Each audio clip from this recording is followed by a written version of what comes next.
What's up, y'all? Go to Hookah here. I had a good ass live. This shit was fun as hell. Being interviewed. It was a cool time with Santee and Diesel and all y'all that were in the chat, chopping it with us, vibing. Well, we figured we'd do keep the party going a little bit. Um, yeah, I'm just waiting for these two people to come over here. We just gonna wild out, have a good ass time. Cause yeah, it was fun. We're gonna keep the party going. So if you join your boy, Gun the Hookah, we're just having fun. Just having fun. Keep the party going. Mm-hmm. Mm-mm-mm. Yo, I tell you what, I feel all right. AK Lover, what's happening? Life in Baton Rouge, what's good? Y'all didn't see the live I had. Appreciate it. Appreciate it. What's up, y'all? Appreciate the gap. Appreciate it. We about to keep the party going a little bit. Got some drink up in us. We clowning, having fun. I might let these two jokers, when they come on here, let them talk while I make me another hookah. Um, they probably just getting themselves right. Man, it was fun. It was fun. I like this kind of stuff, man. Just chilling, and it's good stuff. So we just gonna kick it for a little bit. Anybody want to come chop it with me? I'll go ahead and drop the link in the description in a couple minutes. In a couple minutes. In a couple minutes. In a couple minutes. But man, this joint is mad fun.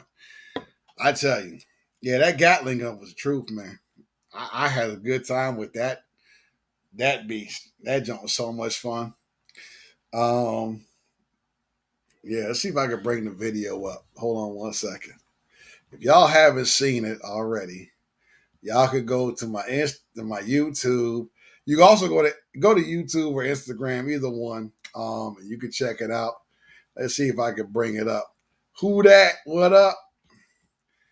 Man, hold on one second. Let's see if I can bring that Joker up. Good ass goddamn time, yo. We had so much fun. Keep the party going. That's what it is today. Let's see if I can find my. Okay, here it is. You know. Let's see if I can bring it up. And. Right, there it is. Let's see if I could actually share it with y'all. So let's do this. All right. And go to. Make sure I got it. Share. We're going to share the screen. So you see me right there. Look at me. And boom. And we could do a full joint. Y'all see that? Let me know. Hold on. Why am I selling to myself? Talking to them. Uh-oh. It ain't showing it. That's bogus. It's acting up on me, yo. There it is. Acting up. Gotta do it again. Stop playing with me, yo. Why acting up? Talking to them. There you go.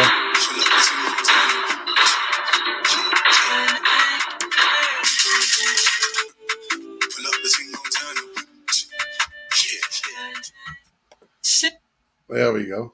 But yeah, that's what it was right there. You saw me. Yeah, that joke was so much fun.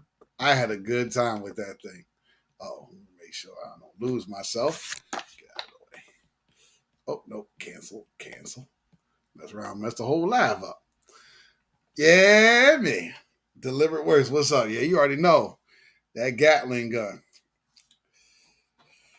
Deliberate. Yeah, man. I'm in my new little space. You know what I'm saying? Diesel, what's up? You saw the link. I sent you the link, man. I sent you a link in your Instagram. Go ahead and grab that and come on in here, man. Yeah, I sent it to your Instagram, your inbox, so your DM. So go ahead and hit that bad boy. Come on through, man. Come chop it. We can have a little fun.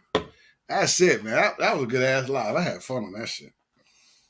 It was the first time. That was the first time I was actually interviewed by myself.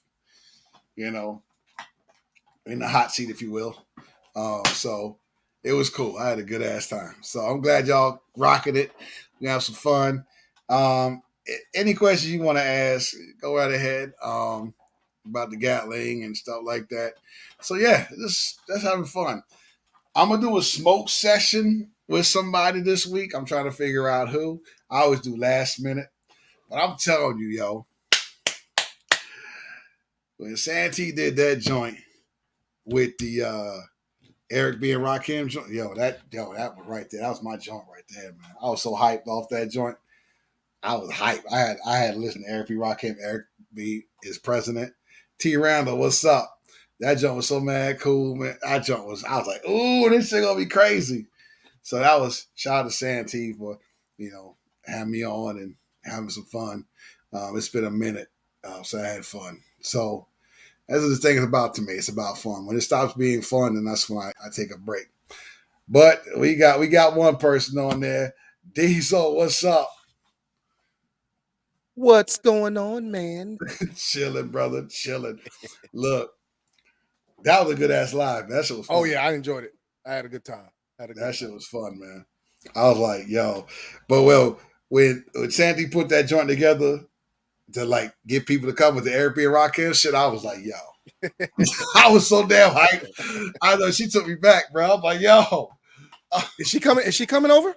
she should be. Yeah, I sent her the link, so she might be, freshening up. Deliberate works. He said he asked me if I have started working mixing my workouts. I've never done CrossFit or HIIT. I've never done that. I've only done the bodybuilder style workouts. That's all I've ever done. That's all I've ever trained under. That's what my most knowledge comes from. Facts. Is dieting and lifting, how bodybuilders and powerlifters lift. So the HIIT cardio, CrossFit stuff, is something that I would have to look into or get somebody to teach me how to do that. And I just don't have the time, man. And really, I haven't been in the gym in like 3 months now since my new job. So hopefully in a week I can get back in the gym. We're gonna start some new people up and we can get them started. So hopefully I'll be able to get back in the gym. But right now, man, I ain't thinking about no CrossFit or no HIIT cardio. Question. No. That. Darling Ebony, what's up? She fires. Man, having a good ass time. Look. Darling Ebony, what's going on, everybody? How's everybody? We just came over here from Santee's live. We coming over here because we were gonna do a after party, but Santee was too scared. Yes, I'm gonna say it. She was too scared. I hope she comes over here and talks to Jump. I'm saying I saw one of them saying at the door. I was like, "Oh shit!" Right. So I mean, I wasn't ready to get off. I could have gone a little bit longer for sure. I was having fun. That's why we came over here. Shit, hey, you already know. Right. I don't give a fuck. Shit. Demonetize me, YouTube. You ain't paying me anyway, motherfucker. Right. Yeah, I can't. You can't take something from nothing. Me, on the other hand, yeah, they're still paying me somewhat. I don't really get nearly as much as I used to, but I'm still getting paid. So I ain't getting paid shit. I don't give a damn. You show your guns on my shit. I don't give a fuck. Right. Nah, YouTube. They might shut it down then. That's why I download all my shit and got my shit on record. Right. Take my shit. I'm talking about this live. All they do is they just stop your live. That's all they do. Yeah, I just started shit right back up again. It's not that different. Right. Start StreamYard. Don't play with me. Anyway. I got a bunch of guns I need to do videos on, man. I just haven't had the time. Bro, let me tell you something. I got a couple guns I ain't shot yet. That's what I'm saying. I got some I haven't even shot. I got some that I haven't shot. I got some that I have shot and I want to do. I've changed up my EDC because of some things that happened with a red dot that I had. So I got a lot of videos to do. I just got a lot of stuff to do. But right now, I can't focus on that. I got to focus on things. Check it out. Dynamic is like, use the wrong emoji. Got the hearts. Hey, boo-boo. Yo, I'm telling you, man. Look, why I got you here, I'm gonna ask you some questions, brother. All right. Congratulate you on making chief police in your town. Appreciate it, man. I do appreciate that. A lot of hard work went into that, right? You probably 20 years, right, in the force. Well, Yes and no, Okay. because some of my years I had to take some time off. I had to take some time off. Right. So I'm counting as okay. So I graduated police academy in 2004. Okay. All right. So I'm counting those years. So it's kind of like somewhere around like 18, 17, 18-ish. I just sometimes round it up because I don't be liking to, do the math. So yes, Understandable.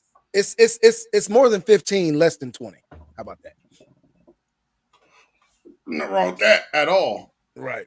Yeah, refrigerator, we switched channels, brother. We don't go to the Hookah channel now. Right. Yes, sir. Come on through. Holla at your boy. Check out some old videos you ain't seen. I always got some shit on your hookah joints, gun joints. I'm gonna do some more hookah videos for sure. Um, I got some fresh hookahs and I would love to do some cigar stuff, man, but YouTube hates smoking. Period. They don't care what it is. They just do not like it at all. It has messed up my channel so much, man. I mean, really, I can't do anything focused on cigars anymore. I can smoke a cigar while I'm doing my videos, but as far as like focusing on it, they ain't feeling that at all. Hookah videos are bullshit. Norwood, what's going on? Norwood, what's happening? Man, look. So what kind of questions you got for me? All right, so we did the police joint, right? You police chief now. What city are you in? I'm in a small town called East Spencer in North Carolina. Okay, what's that near? How large is your jurisdiction? Well, my jurisdiction is okay. I'll tell you how large my police department is. I got 8 full-time and 5 part-time. Mm-hmm. So it's a pretty small department. Right now we're down 3 officers, which, for a big department with 500 people, that's like that would probably be right at 50, 60%. You know what I'm saying? So we're right at 50%.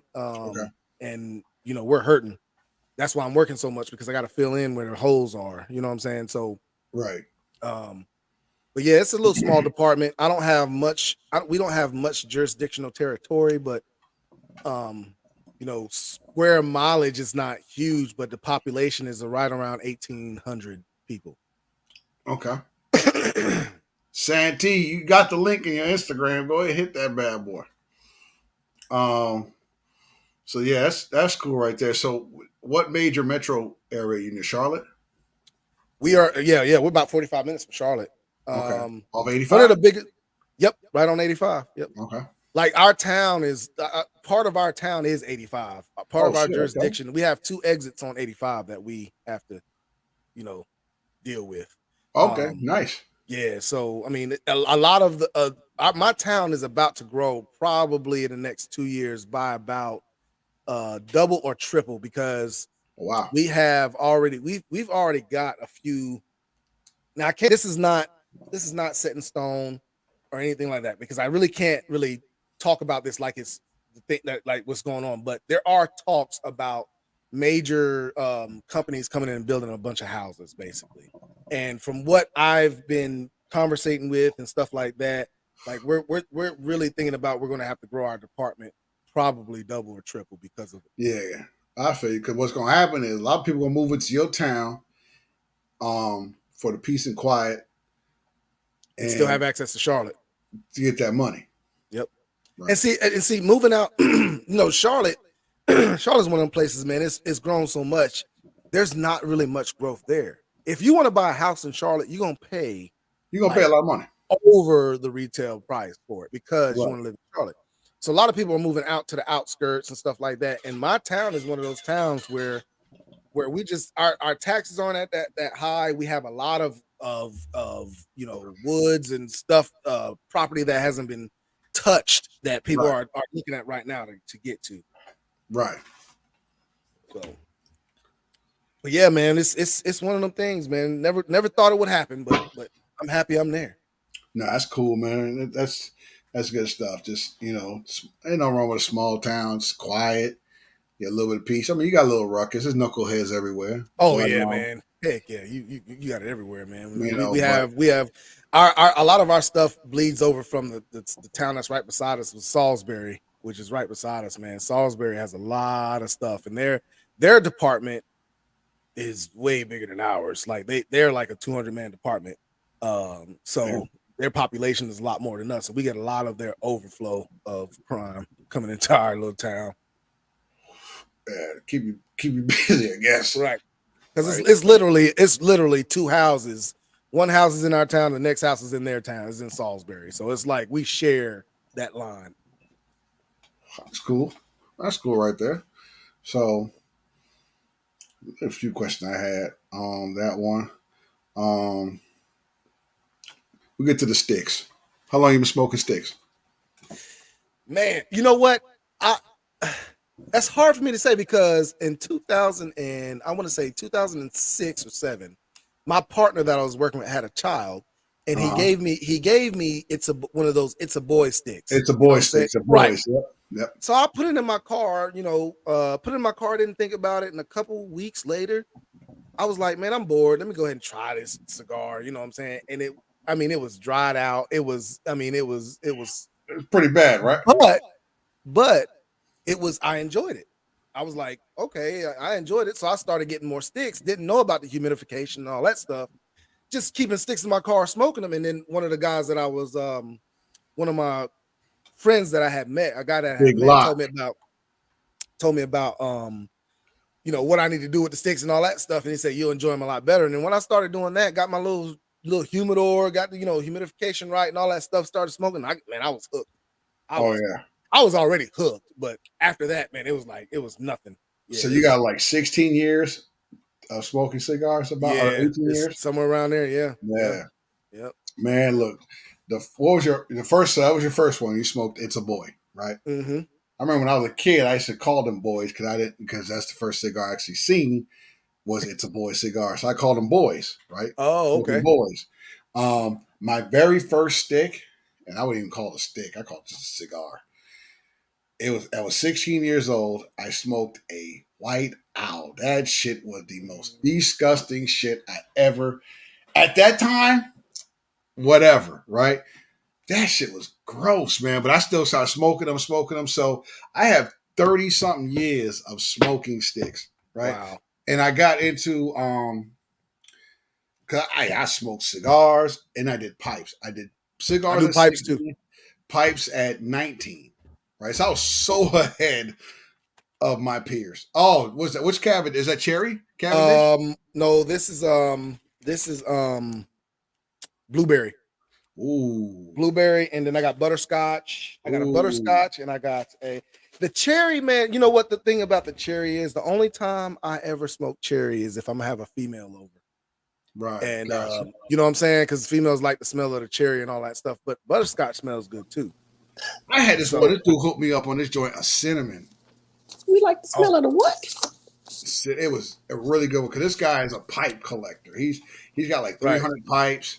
And when we go out to smoke like cigars, he'd bring his pipes, and we'd be in there just, and, of course, obviously, if you're not a member, you got to buy some tobacco. Right. So he didn't care. He bought some tobacco, brought his pipe out, talked about his pipes. He's got everything you need, and he's got some beautiful pipes. I mean, he's got pipes that cost as much as $400, right? Wow. And I got a couple of nice pipes. I got a pipe that's like 150.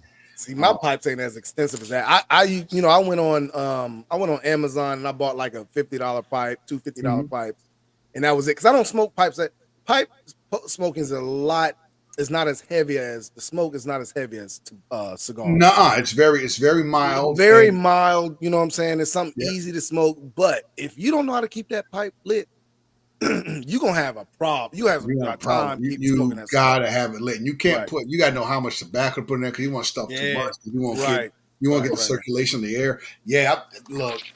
I'll tell you, the pipes were heavy jokes. The first pipe I ever had was like a pipe, like designer pipe. It was like made with like a die.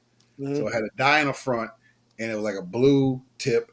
And that was my first pipe. After that, I started getting better pipes. And I was back in the day, you could also smoke in the barracks, right? So you had like a smoke section, and a non-smoking section in the barracks. So I would stay, obviously, I went to smoking session. I sit there, listen to my music, sitting in my little chair. I'll be smoking my pipe, and it'd be like the middle of the night because I work shift work. So it was nothing for me all night, Right. So I'd start smoking my pipe. Remember that joint, The Quiet Storm? Oh, yeah. Yeah. So I'd sit there No, and I listen to no. Quiet Storm, right, while I'm smoking my pipe. So I got the light emulating from my stereo, and that's all I had. All my lights off, and that was the only light I had. So I'm just there, smoke my pipe, have my window open, obviously, and so it could be 35 degrees. I didn't care. I was like, Right. sit there and smoke my pipe and just be relaxed in a whole different world. And this is in my early 20s. So. And of Way course, back I still smoke that, smoke pipe. So I have a lot. My lungs hate my guts. Hookah. Have you told them about your first one when you first started smoking hookah? My first hookah was in 2004. You said something about it was like a used hookah. My first one was it was a used hookah I bought. No, I'm sorry. Yeah, it was used hookah. My friend had a hookah the base was broken. So when we got a new base put on, it was Egyptian hookah, put a base on there and smoked that shit, and we were good to go. After that, I bought a Chinese hookah for myself, and I bought the grape shisha. So really nice flavor. Then I mixed it with lemon. So I had like a grape aid type thing. Then I started learning about different bases you could put. Like you put a little bit of soda, not too much because it'll ruin your hookah. I would do lemonade. I would do milk. Milk is also a bad one to use now because it damage your hookah. And then I got into alcohol. What are you talking? Hold on. Man. What are you talking about? Man. Right here, right here, right? I just guess where I had my small. You put the liquid you put in there is like soda or the base usually is just water, but sometimes you can put soda in there, milk. What kind of alcohol you put in it? I used to put the first time I did the alcohol, I did a shot of Bacardi 151. Lord have mercy. Boy, you man, what? Lord have mercy. Man, that y'all had me so goddamn lit. But you obviously gotta dilute it, right? You gotta dilute it in the water. Because if you do all alcohol, it'll kill you. Man. It'll literally kill you because because you smoking it and you get all the toxins from the alcohol. It can literally kill you. So you got to be real careful.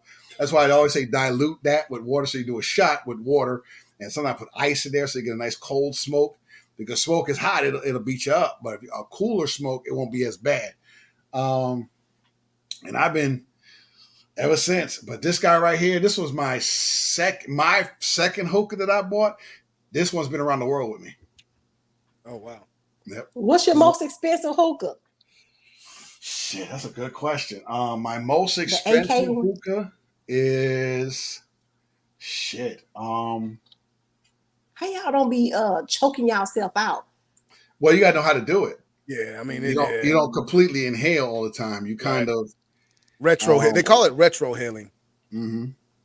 I mean, choke myself out. So I had to give myself a field sobriety test before I came on here. I'm good. She's drinking water. Drinking this water. Well, deliberate works. What they do is they give the hookah is used, but you get a new hose. You don't get a used hose. You get a new hose. This is new. This part of it is new. The hookah itself, the pipe itself is old. It's used. And all you gotta do is you gotta clean it.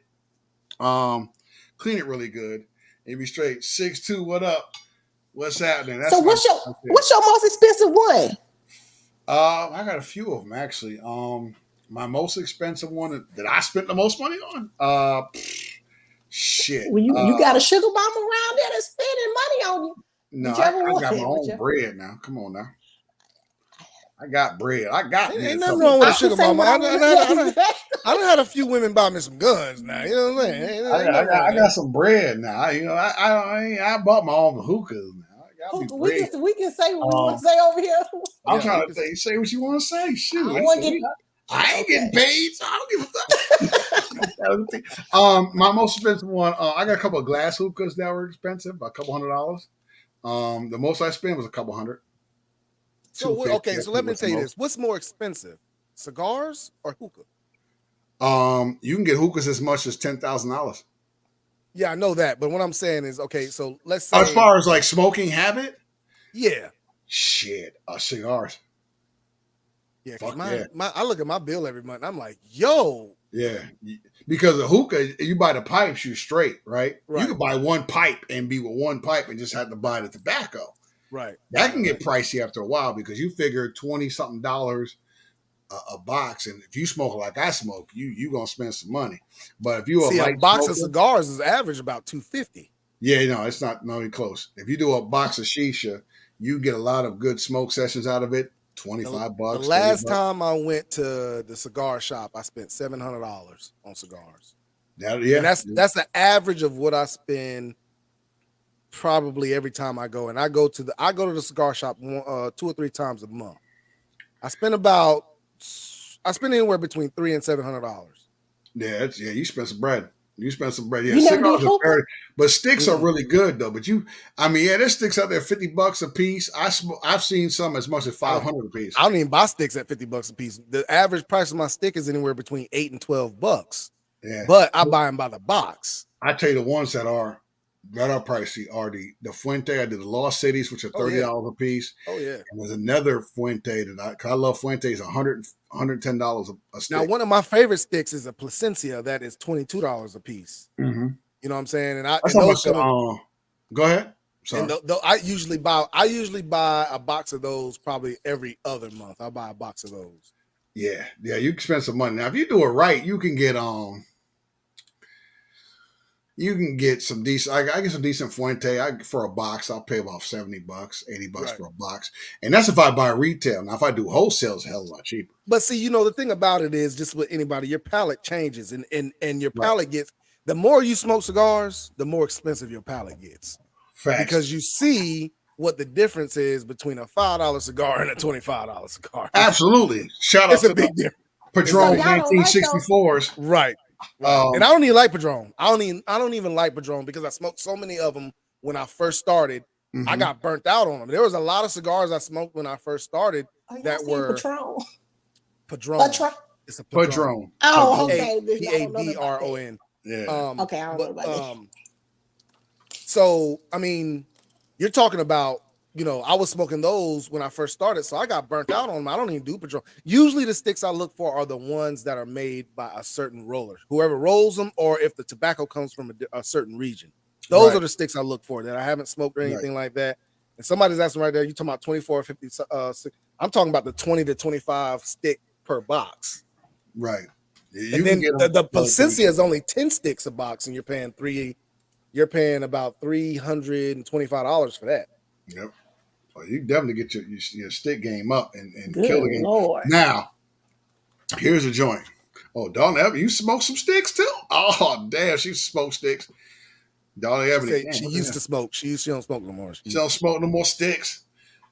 So tell her. That's what I want to know. What's your scary story about them things? Because I know y'all done got sick. Oh God, what? When I pair that shit wrong.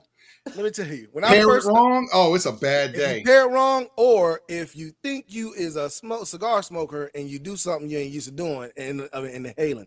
So I call myself going for a walk around the time my second year smoking. I call myself going for a walk while I smoke a cigar. I'll be right back, y'all. So I'm walking, smoking a cigar, thinking I'm puffing right and all this stuff, not knowing I'm inhaling a lot of the smoke. Man, I get halfway through my walk and I throw up everything that is, every inch of liquid in my body is coming out of me, period. You was by yourself? I had my daughters with me. Oh, Lord. We was walking to the park, matter of fact. Had them with me walking to the park, and I threw up I didn't know what it was. And I go back home and, I start drinking water, get hydrated and all this stuff. And I start thinking, it was probably that daggone cigar. So I started thinking, I was like, yeah, it was probably because when you're smoking, if you don't know how to smoke and you don't know how to retrohale, you're going to inhale that smoke and you don't need to. Anytime I can inhale it now and it doesn't affect me like that because I've been smoking so long. But if you done started inhaling because you start getting a swimming head, your head starts swimming. Oh. Almost how like you on that lemonade. But it ain't like that. It's like a sick feeling you start getting. It's almost like motion sickness. Ew. Yeah. See, I can't do it. Hookah just now had to take a break. Hey, finding happiness. Hey, y'all. My allergies too bad to be smoking on a cigar. I'll be sick for real. Allergies. Nah. Hookah, you ever got sick smoking on that stuff? Yeah, when I pair it wrong, or I drink too much, or I inhale when I shouldn't have inhaled, it'll definitely it got me beat up. Good night. I tell you, but what it is more for me, it was more the drinking part of it that got me, because I went too far. I didn't take my time. So I tell you this. This is a good question I'm asking. What is your favorite pair? Stick and drink. I like cigars and coffee. Okay. Yeah, you know what? I did see you when you were doing that early morning. Yeah, because nice. when I get a habit, I really get I don't know what it is about me, but when I get a habit, I go in deep. I like start researching and all that stuff. Mm-hmm. And I started researching tobacco smoking and where it originated and all this stuff. Mm-hmm. And Cuba, is a big staple for tobacco, when it comes to cigars. But they don't drink alcohol with it. All they do is espresso. That's strictly what they drink. Very is small. Espresso. Yep, espresso with it. So I tried it one day. I tried just a regular cup of coffee, black. Right. And I hate black coffee. I love coffee, but I hate black coffee. But I'm telling you, this was probably one of the best cups of coffees I had with that cigar. And ever since then, that's mainly what I drink. Now I'll drink a bourbon or something like a whiskey or something like that every now and then. Like I'm about to go to the beach now.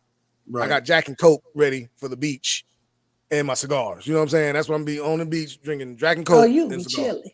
I'm gonna be straight chilling. Ain't gonna be in no question. sun. I'm not trying to get wet. I'm just trying to be on the sand with cigars and Jack and Coke. Okay. You know what I'm saying? Tactical Tina said, "What goes well with cognac? What's a good stick for cognac?" Me, I would say something sweet. Yeah, you want to do? I would do a Liga Privada, number 9. That'd be a really good one. That's also good with Ardbeg's 10-year Scotch, because you got the sweet and the peat, so you get a real nice. Well, you're talking about anything Nicaraguan, really. I mean, Nicaraguan tobacco is a lot sweeter. It's more chocolatier than in most other tobaccos. So Dominican tobacco is about the same also. Yep. And over there. Yeah, he's smoking a Maduro Leaf Oscar right now. Leaf by Oscar is one of my go-tos, man. I love Leaf by Oscar. That's a nice one. That's a really nice one, man. That man got the acid Cuba. That's a sweet. Somebody said something about Cohibas and Steve Harvey. Oh, yeah. Someone said that, yeah. They said that they thought Steve Harvey smoked more expensive. Cohibas can get very expensive. They can get pricey. The ones that you see in the cigar shops are not all the Cohibas that are out there, because the fact of the matter is they don't put the higher price Cohibas in these cigar shops because they're not going to move. No. So Cohibas, I've seen Cohibas go for as much as $250 a pop. Yeah. You know what I'm saying? Cohibas can go, and I'm not talking about a box. I'm talking about one cigar, one stick, $250. That's all these Italian sticks that were $500 a piece. Right. But see, the thing about it is, the reason why Cohiba, the reason why Cohiba is so expensive is because that was the leading cigar manufacturer in Cuba. Mm-hmm. When they did the embargo and all that stuff, Kennedy bought like 500 boxes of it and then hit the embargo. Yep. Well, no, they bought like 5,000 seeds and they planted. Yeah, they bought the seed from Cohiba, planted it, and they started growing that tobacco. And now it's not the same because it's not the same soil. Mm-mm. So it's not the same, but it still kept that name. So that's why it's still so expensive. I don't like Cohibas. Cohibas are not all that great to me. They're okay, but I'm not a huge fan. I've had $5 sticks that will blow the most expensive Cohiba I had away. What's the most expensive you had? The most expensive cigar I've ever had, $75. What about you, Hookah? Over 100. That's a lot of money, Diesel. Yeah. Was it good? Over $100 a stick. Actually, it wasn't. It wasn't all that good to me because it was an Argentinian leaf. It was a Maduro, so it was too spicy. I don't like spicy, real spicy. I like it from time to time. See, I don't like them. I smoked it because it was a $75 cigar and it was given I'd to pair me. it. Yeah, I'd pair Right. that with something sweet. I'd pair that with a sangria, Right. or a cappuccino. That'd be a good pair because it's got that hit, and you can follow up with the sweet to kind of mellow it out. So, yeah, you're right, Mark. It's up to your palate. Oh, Darla Emily said she had a nice Cohiba in Puerto Rico. Nice. Now, nice. if you can find a true Cuban, now I'm not talking about those fake Cubans that a lot of people get and they say they're. If you can find a true Cuban, Cuban is not all that great. What people think they are, but they're coming back. They are getting better now. But what? 10 years ago, right? They tasted almost like mud. I mean, they were not good. It was the hype of you can't have. It was the allure of you can't have it. Right. That's what made it so appetizing, right? So, Jai baby, what's happening? That's what makes it tough. Deliver or sell. Hey. Do not smoke, no alcohol. Man, you right. Your lungs and your liver perfect. you got some good health. You don't do none of that stuff. Right. Shoot. Delivery works. I tell you what's a Jay, good baby, one. what's going on? What's a good one? Shit. I'm trying to think of all the joints that I smoked. Man, there's so many. Man, people ask me all the time, what is my favorite cigar? And I always say a LFD, La Flor Dominicana. But it just depends on what mood I'm in. Because I might have a box full of LFDs and I might get something like a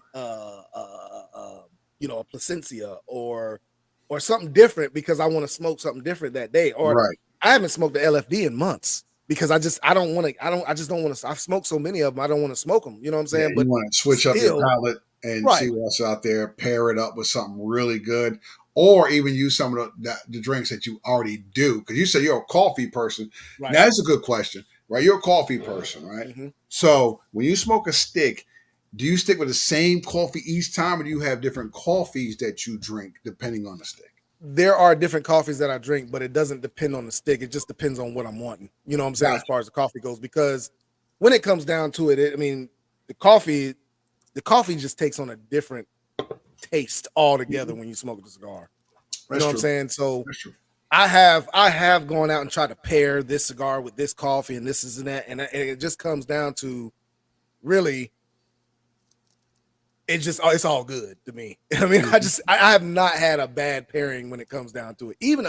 Even a bad cup of coffee that I drink and I taste, and it's like, oh man, that sucks. But then when I smoke on that cigar and drink that coffee, it's all good.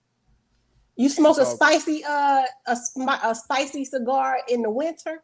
Why would you smoke a spicy cigar? That's not gonna burn. What that mean? That mean it tastes spicy or it's going in there? Well, yes, kind of sort. Okay, so is that something like pepper? Okay, so Santi, you're a drink. Santi, you drink wine? Yes. Okay, so you know how you taste wine. When you taste wine, you take it up in your nose and you taste it, right? I had some spicy martinis. That's what I'm asking. Well, how you tasting wine? Okay, yeah. You know how you taste wine? You take it up. I don't be tasting wine like that, Diesel. Well, that's how you're supposed to do it. Okay, go ahead. But that's how you do cigars as well. You take it up through your nose. Some tobacco, when you take it up through your nose, it burns. Some doesn't. So that burn is that spiciness that you get out of it. Oh. And then you can taste, like, you got different tasting notes that you can taste. Some you can taste chocolate. You can taste some you taste black pepper. Yeah, that's real peppery. That's what I was thinking. Peppery, you're right. Those are the ones that are real peppery are the ones that they say are the spicy ones. Yeah, that's what they call. That's what I call spicy. Spicy, are the real peppery cigars. Yep. And what kind of person want a spicy cigar though? Some people like that burn. Some people like that burn. I do. I like every now and again, depending on what I pair it with. Yeah, some people love that burn in the back of the throat. Sweet red. It's really nice. Yeah. Chocolate coffee pepper taste. Mm-hmm. Yep. Yeah, you got some definitely some stick smokers up in here, man. Oh yeah. 2A Monte. Hey. What's happening, y'all? We having a good time with these talks. I was trying to think, what else? You was getting ready to say something before I cut you off. Technical Tina asked Humidor. What do you recommend, Diesel? So it depends, because a lot of people ask me that, like, what do I?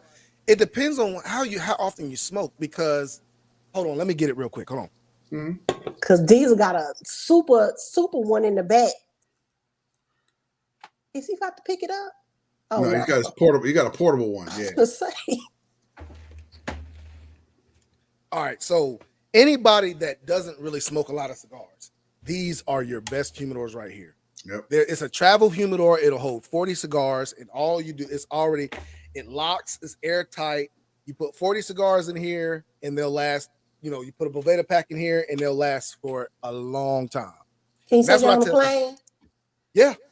And you can take cigars on the plane. Yeah, you have to put them on. No, you don't even have to check them. I put them on my book bag. You know, check them. But see, when I travel, I take 5 cigars. When I'm on a plane, I take 5 cigars and I put them in a Ziploc bag with a Boveda pack.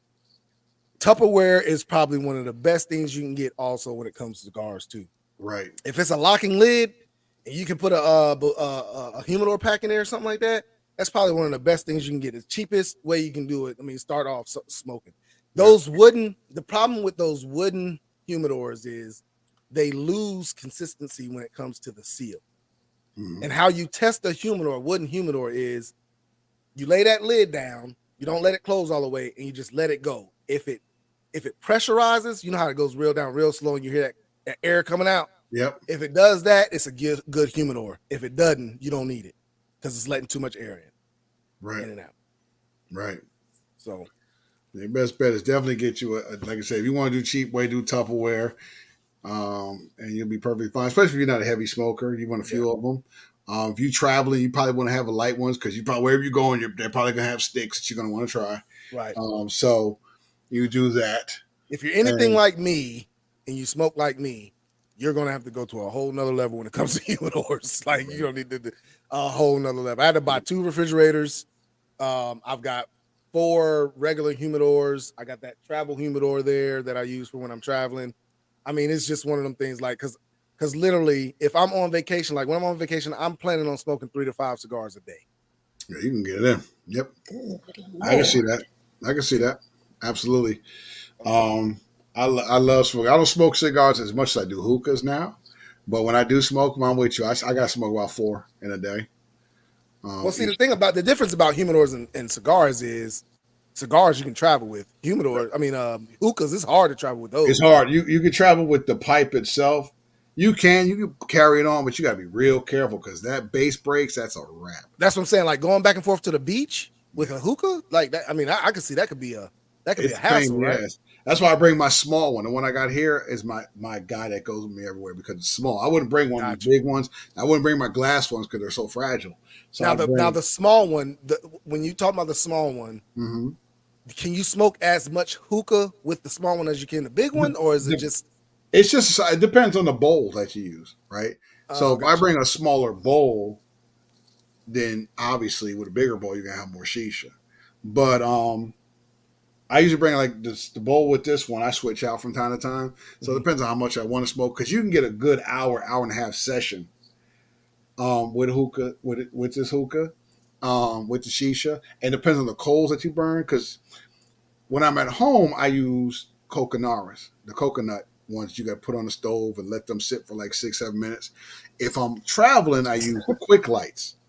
Okay. And the quick lights are convenient, but they're not really that great. They beat me up. So I like the coconut ones, but they take forever. And you can't just sit there with a lighter and hold it and it'll go. You got to, put it on constant heat. Constant heat, right. Gotcha. So I would do that. Y'all teaching us something. I'll do that every now and again. But they do have coconut-based quick lights, which aren't as bad, but they still beat you up. Now, a good hookah smoke, that could be anything. I mean, I like cherry flavor. I like, and I use this called the Alpha Car. Those are that's one of the main tobaccos I use. You have the, what was the other one I should smoke a lot of? Because they got haze, they have social smoke, they have Star Buzz, which is like one of the bigger popular ones. and they have so many different flavors. You have ones with mint. You have them with just Coffee. various flavors, and you can mix them up too. You can definitely mix them up as well. These are going to be smoking his cigar and then smoking his hookah for the coffee. You might need to try that. I ain't trying to have my lungs that mad at me now. You better drink a lot of water. Mark, you pass the hell out. Then y'all gonna be pairing the hookah and the cigar together. I've done that where I've smoked a hookah and then followed it with cigar. Mark and said you had to season painful. Them. Now, when it comes to seasoning humidors, this travel humidor you do not have to season because it's plastic. You don't have to season that. But if it is the cedar, you do want to season it by soaking it down with, not soaking it, but spraying it down with distilled water, because the cedar will soak up some of your humidification, and it'll dry up some of your cigars if you don't do that. What seasoning mean? Basically getting it ready to be humidified. Basically, I mean it's basically getting the humidor ready. So if you have anything that has like my refrigerators, you see them right here, this refrigerator here, and then this one down here at the bottom. These two, they got cedar. They have cedar shelves in them. So I had to take those out. I took a spray bottle, sprayed them down with the distilled water, put them back in the humidor, and I let them sit for 24 hours. And then I put my cigars in there because that gets it ready to take on the cigars and the humidification. Mm-hmm. Speaking of seasons, is it a certain type of cigar for a certain type of season? Like, are they lighter? Like you have a light one in the summer or something like that? No, there's certain type of cigars. No, a certain type of cigars for a certain. Now, this is what there are certain cigars that you would want to have, preferably for the time of day. Right. Like a morning cigar is more of a lighter cigar. After dinner cigar is more of the more darker, heavier cigars on a full stomach, because like red wine and white wine, huh? I don't know. Red wine would be more, because red wine, depending which one you get, not a sweet red, but a little more drier, is good with dinner.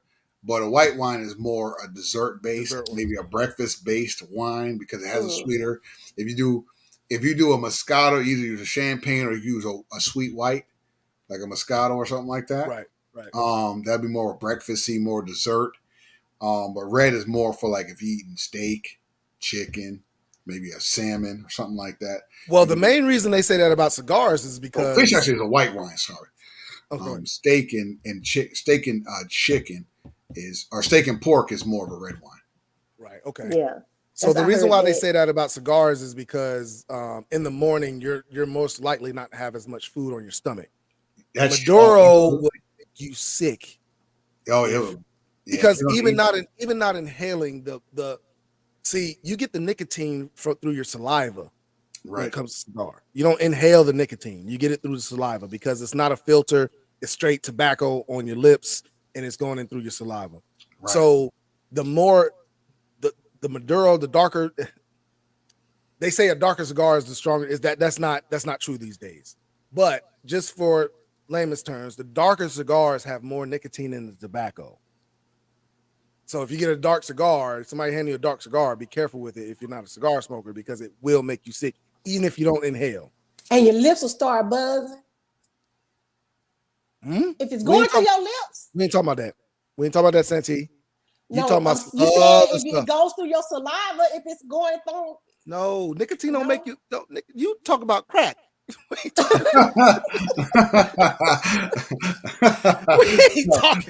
No, this ain't a narcotic. This is nicotine. What the hell? But nicotine do make it will make your lips numb. I ain't never had no nicotine make my lips numb. No. My fault. So what do you say, Mark? What do you use to handle smoke inside cigar? What do you use to handle smoke inside? Huh?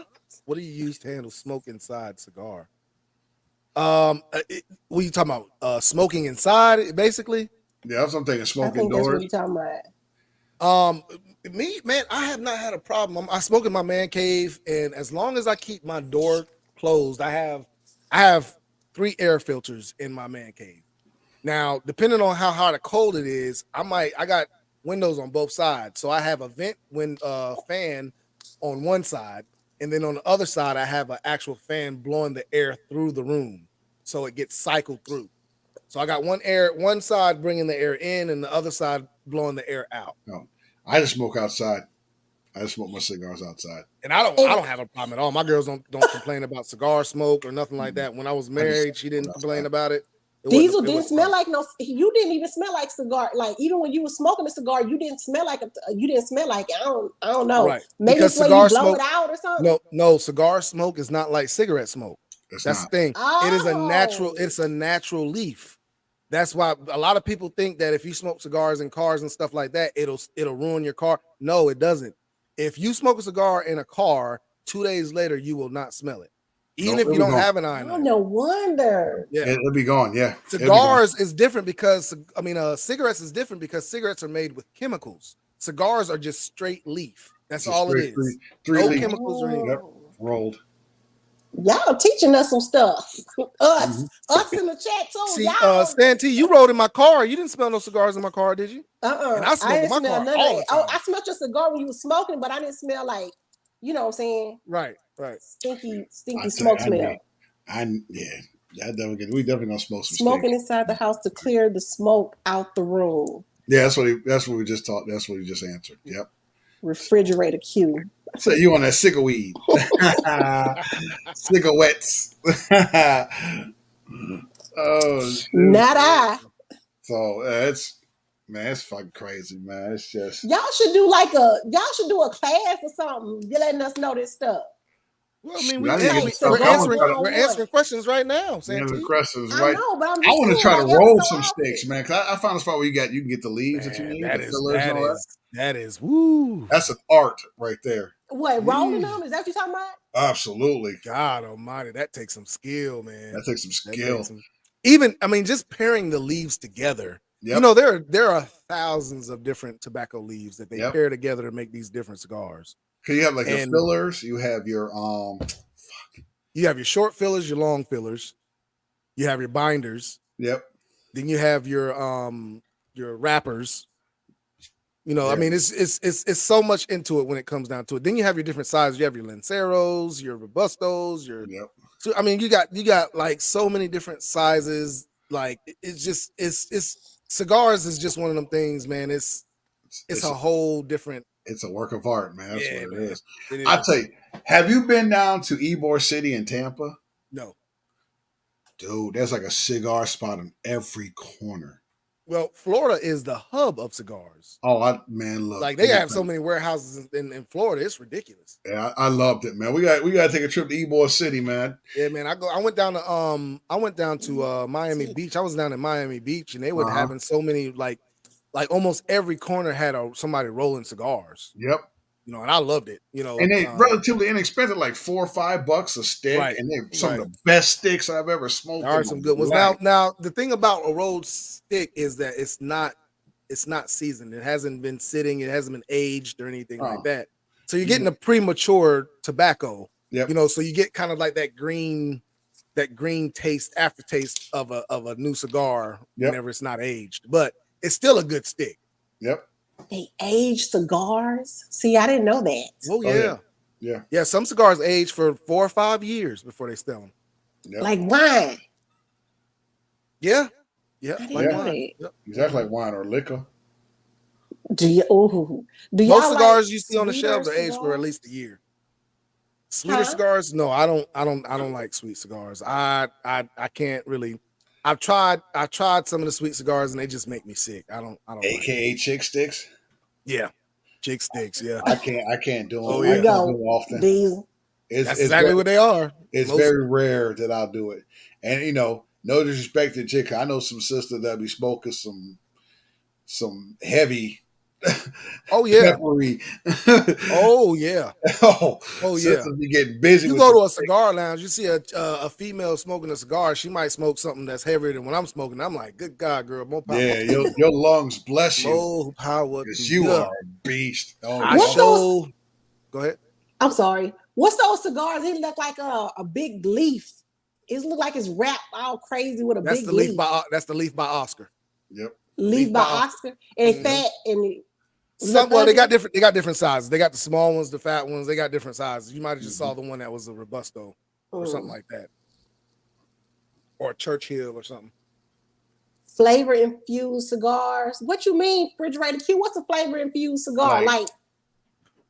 They dip them in cognac. They might let them sit in cognac and let them dry out and smoke them. I don't like those kind of cigars either. No, I do with the bare bones rolled cigars that ain't got nothing in them but tobacco. What the liquor cigars do to you? Do they get you drunk? No, they don't do. No, they just add some flavoring to them. Okay, that's it. Yeah. Okay. That's it. Yeah. Shame. You want to get drunk? Drink you some liquor with the cigar. That's what I'm gonna stick to. You'll be straight. You'll be straight that way. So, yeah, Oh man, it's an art form. It's definitely an art form. Good night. It's a lot of fun. Mark Whitaker says Rocky Patel yesterday. Rocky Patel is a huge cigar manufacturer, and what I found, this is what I found with the big cigar manufacturers is that a lot of their cigars, a lot of them are trash. To get a good cigar when it comes to a big manufacturer, you're gonna have to pay some money because their name is out there. They're very proud of their stuff. Like the only Rocky Patel that I've ever smoked and I liked was like a $30 something cigar.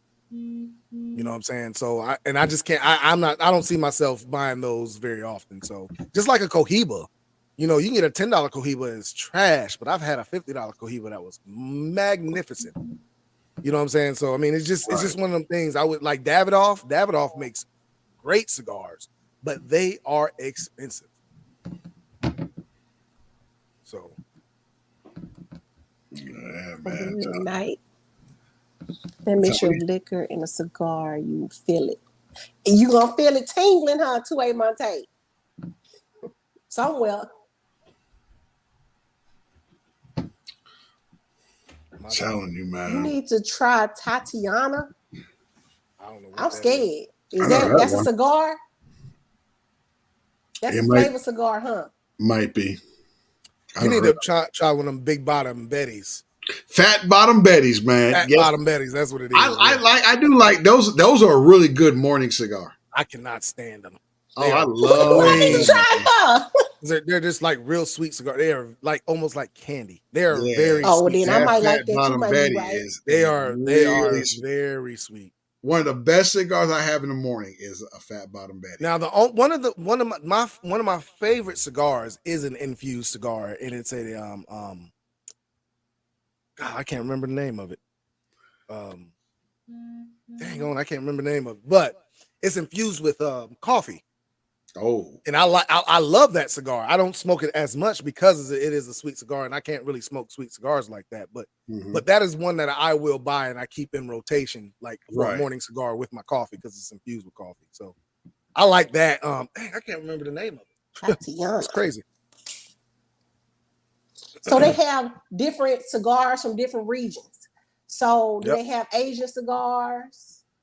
No, it's more of Ecuadorian. You got Ecuadorian. The big ones are Ecuadorian,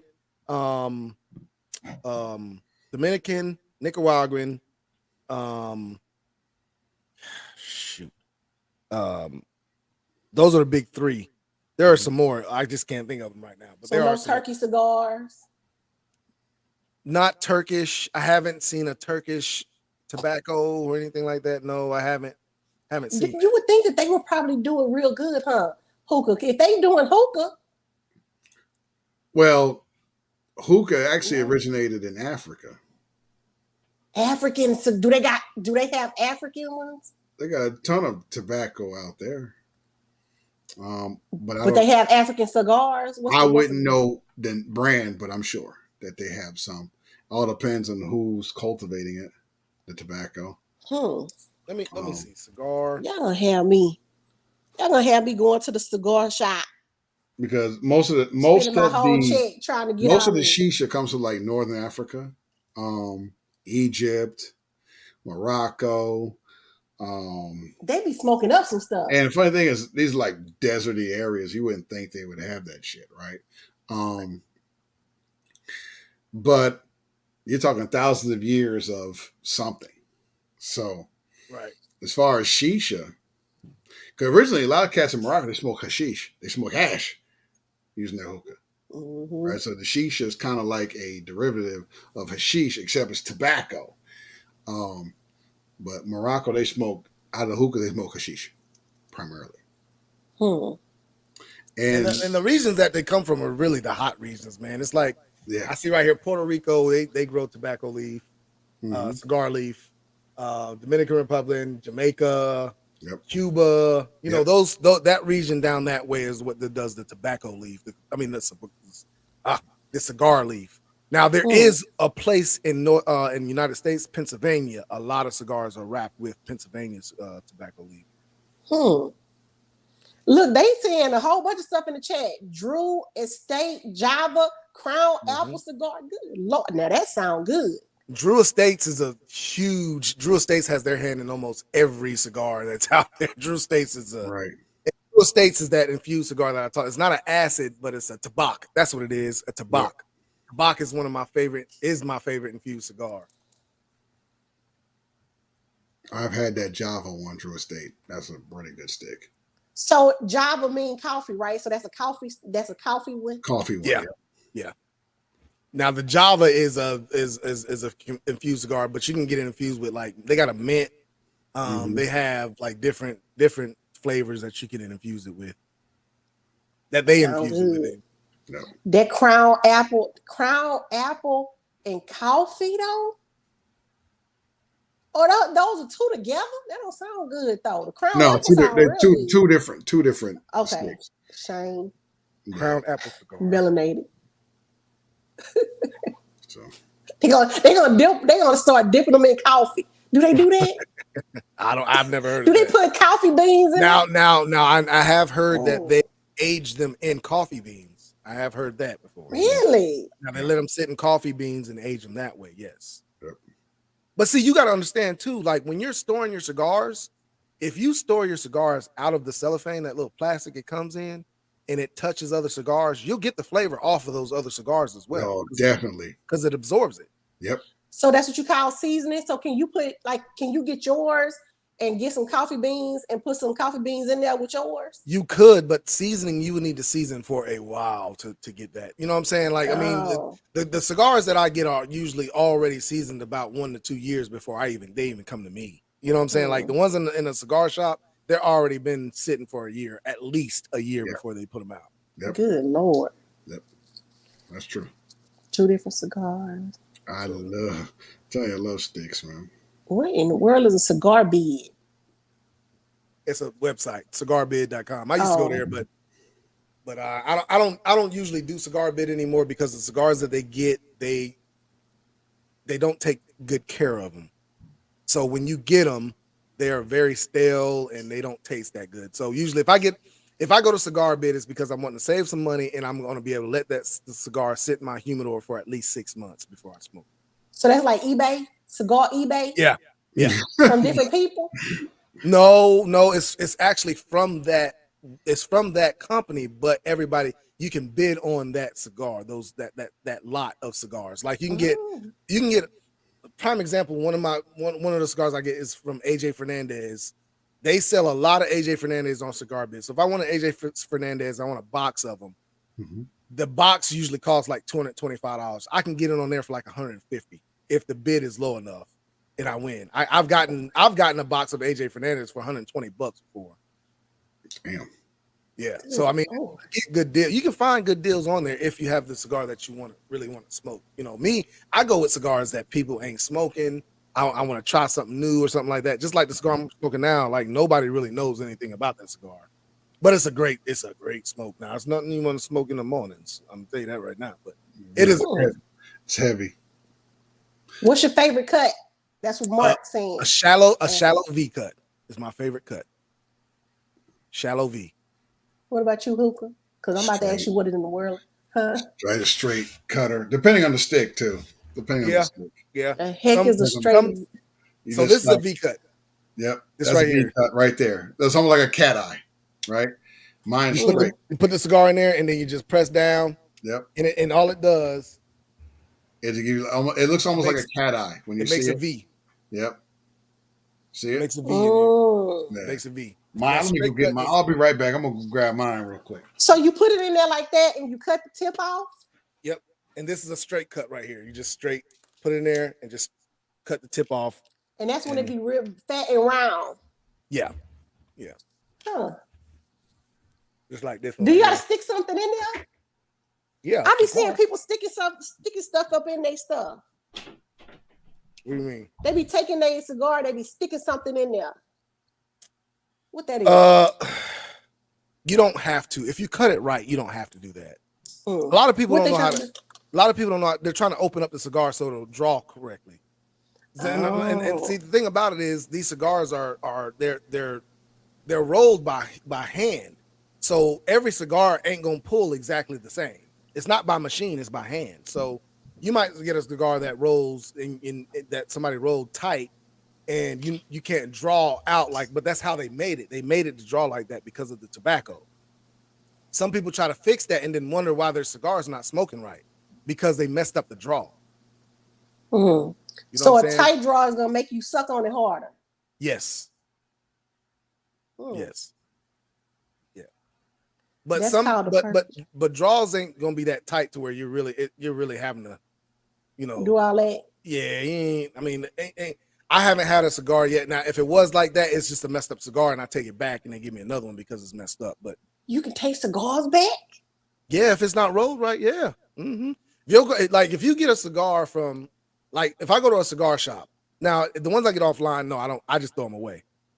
If I go to a cigar shop and my cigar is not smoking right, if they look at it, I haven't tampered with it. It's not smoking right, it's not an even smoke the whole way down, or it messes up, or I can't draw correctly. I'll tell them, I'll be like, hey man, I don't know what's up with this cigar, but a lot of times they say, yeah, we've had a problem with that box, and they'll give you another stick.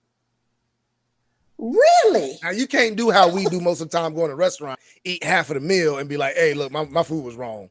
You can't do that now. It's got to be early on. It's got to be early on in the smoke. That's some discount cigar. They putting them on the side. This been previously used. I was trying to look for a punch. Every now and then I do a punch too. Yeah, punches are good. So this is what you're talking about. They use for their cigars. This is what they call a perfect draw. Yep. And what they do is it's just a drill bit. That's all it is a drill bit. And they do it and they screw it into the cigar, and it's supposed to open up the cigar. These things do not work. They don't. They do not work. People say they don't work. I got one. I've had this for years, and I've only used it twice. My favorite cutter, the Cigars. These are, man, that's expensive cigar right there, boy.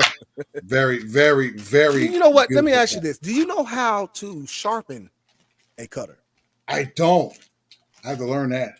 See, I've had this cutter for razor blade 5 or 6 years, and this thing right here is so dull, I can't even.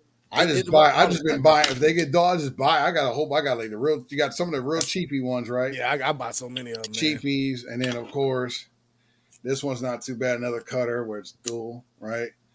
Then of course, right. You know what I do, man? You got different size cutters. You got different sizes. Well, you got different size cigars. You got different size cigars. So I go by gauges. I got a 60 gauge. You got a 54 gauge. You got different sizes. So, and some of them are good. Some of them are cheapy. But if you need something really quick, you're good to go. But the best ones, really, when you're traveling, especially, is get the cheaper ones, because if you lose it, you won't feel too bad. Because I'll be damned if I take my Cigar. I'm not taking that on no trip. I'll take one of these other ones that cost. Those lighters can cost some money too. Now, yeah, I didn't invest in this was $50. You gotta have all the accessories for the cigars. Good Lord! So you can't just take a cigar and get the smoking on the end and it be still looking like that, huh? What do you mean? You can't just take a cigar, unwrap it, and just light the tip of it up. You gotta cut it. Yeah, you gotta cut it. You gotta cut the side. Sometimes I bite the side. Sometimes I bite the end. I've done that if I didn't have my cutter with me, and that's been some of the best smokes. And usually I don't travel with a cutter. I use my knife. I travel with a cutter. I got so many. I'll take over. I use my pocket knife to cut my cigars. I got another joint too. I got. Hold on one second. Y'all got all the stuff, all kinds of accessories. Y'all I like how this conversation went to daggone cigars. don't know either because I don't know nothing about no cigars. I thought y'all were talking about that other stuff. But But y'all gotta have cigars, accessories. You got the puncher, the lighters. Cigar smoking is like a lifestyle. It is literally a lifestyle. I got me a guillotine cutter, man, which is so fucking cool. Like, yeah. A friend of mine got for a birthday gift like that. Damn, that's on nice. the hookah. Yeah. Oh, hookah, that's that. Hookah, what you got going on out there, hookah? I need to know. I need to know. Right, you put your stick there, you guillotine right there. You know, got your little trash tray. Oh, got look, a punch. We can't see. Right there. I can't see. Damn, that's real nice. Yeah, man. Hookah. That's all Hookah sweet. doing something. I don't know what you're doing, hookah. What's that little thing right there? What's the little tray? It's your ashtray. I can put my stick there when I'm smoking. Guillotine to cut it. Yeah, I'm ready. Got a punch. I got all that stuff, man. It's all nice. Yeah. So it sounds expensive too. Did you just now close it or something? Yeah, I just closed it. Yeah, it's nice. Yeah, nice wood. It sounds nice. Good night, hookah. Lord, I haven't used it yet. I just been dumping it on the floor, on the ground. Excuse me, not on the floor, on the ground. Well, it sure is pretty. So definitely pretty. I may crack it out when I'm grilling something. I may crack it out and do something. But yeah, But yeah, definitely. The stick game is crazy. The stick game, pipes. I mean, it's grown people shit. I'll just say that. It ain't for the cheap. I'll tell you that. No, it's sure enough is not. It ain't a cheap habit. Just like guns is not a cheap habit. Not a cheap habit. Oh, god damn, it's not cheap. So if you do guns and sticks and hookahs and pipes, you are going to pay. That's y'all over there with all that. That's what I'm saying. I don't know what y'all doing. Let me ask you something. Have you gotten anything new lately? No. But you know what I want? What you looking at? You talking about guns, right? Yeah. Right. We're on guns. I want the chaos. The chaos. The shotgun, the Kalashnikov. Oh, Kalashnikov. Oh, yeah. Kalashnikov, whatever it's called. Yeah. That thing, when earlier this year, that thing was like, it was cheap. It was like, I think 3, 4. I don't know. I did a video on it. Beginning of the year. Guess how much it is now? It was like $300, $400. It was like $1,100. It's $1,100 right now. Probably more than that. I just refuse to buy an AK for over $800. I refuse to buy, and even $800 is expensive for me for an AK. I just refuse because I know how much they were back in the day. I just refuse. Facts. I can't do it. I cannot do it. Yeah, and just in 6 months though. What it was 6 months? When was the NRA thing? Last month? End of last month? In 4 or 5 months, that thing went up like that.